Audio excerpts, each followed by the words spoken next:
আসসালামু আলাইকুম সবাইকে। সবাই কেমন আছেন?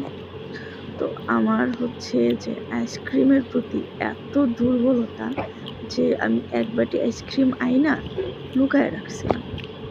যেন বাচ্চারা না দেখে, আমার ভাইস্তা-ভাস্তি যেন না দেখে।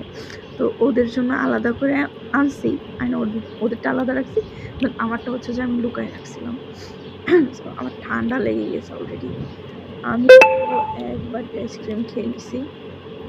আর পোলারের এই ক্ষীর আইসক্রিমটা আমার কাছে এত ভাল লাগে, মানে বুঝি না, মানে কেমন জানি একটা মানে পায়েস পায়েস একটা ফ্লেভার থাকে, দেন হইতেছে ক্ষীর ক্ষীর একটা ভাব। আমি অলরেডি কাশতেছি, ভয়েস দিতে পারতেছি না।